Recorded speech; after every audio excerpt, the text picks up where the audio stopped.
Bienvenidos a Metabolismo TV, tu fuente de información correcta sobre el metabolismo y la salud.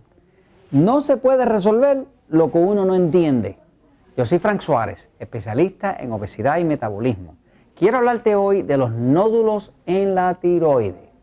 Tienes que haber oído, quizás has oído, a personas que dicen, es que tengo un nódulo en la tiroides. El médico me dice que a lo mejor tengo problemas con la tiroides, que me lo quieren quemar, ese tipo de cosas. Quiero explicarte un poquitito para que lo entiendas, ya sea para ti o para un ser querido. De hecho, estamos filmando este episodio de Metabolismo TV desde Natural Slim de Mayagüez. Este es el Natural Slim ideal, la sucursal nueva, el sitio bello, excepcional, precioso, moderno, ¿no? Este es lo último de la tecnología y aprovechamos para hacer un episodio de Metabolismo TV desde esta localidad. Vamos a hablar un momentito de los nódulos en la tiroides. Fíjense, hay una glándula aquí en el cuello, que es la glándula que controla todo el metabolismo.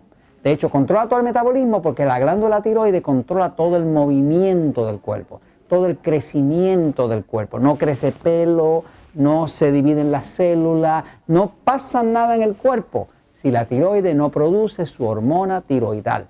Las personas que se quedan enanos, que se quedan muy bajitos, que no pueden crecer, es porque tienen la tiroides afectada. Las personas que son gigantes, que son mucho más altos de lo normal, pues porque tienen la tiroides sobreactiva. O sea que la tiroides controla todo el movimiento, todo el crecimiento, toda la regeneración de todas las células. Por lo tanto, toda la energía del cuerpo se controla desde aquí. Podríamos decir que la tiroides es como si fuera el pedal acelerador del cuerpo. Así que cuando una persona tiene un carro, pues tiene que tener su pedal acelerador para acelerar la velocidad, pero también tiene que tener un freno. Pues vamos a hablar un momentito de la tiroides y ya mismo ustedes van a ver cómo es que se crean los nódulos en la tiroides y por qué. Fíjense. Voy a la pizarra un momento. En episodios anteriores hemos hablado de la diferencia entre lo que es el sistema nervioso pasivo y el sistema nervioso excitado.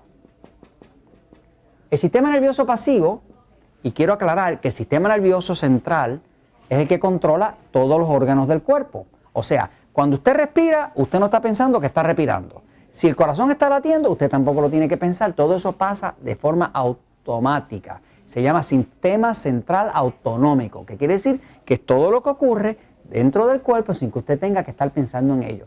El sistema digestivo, el sistema respiratorio, las hormonas, todo eso pasa sin nosotros pensarlo. Pues todos esos sistemas están dirigidos por el sistema central nervioso. Pero ese sistema central nervioso para todos nosotros no es igual. Y uno de los descubrimientos más importantes que hemos hecho en cuanto al metabolismo es que todos no somos iguales. Por ejemplo, algunos de nosotros tenemos el lado pasivo, que sería como decir el freno de un carro, el lado que para, más activo. Por ejemplo, yo tengo un sistema nervioso pasivo. Mi cuerpo siempre está tratando de parar. A mí me da trabajo hacer ejercicio. Mi cuerpo tiene mucha facilidad para acumular grasa porque mi cuerpo está parando el movimiento. Sin embargo, el sistema nervioso excitado es al revés. Es como si fuera el acelerador. Este tiene el acelerador pegado.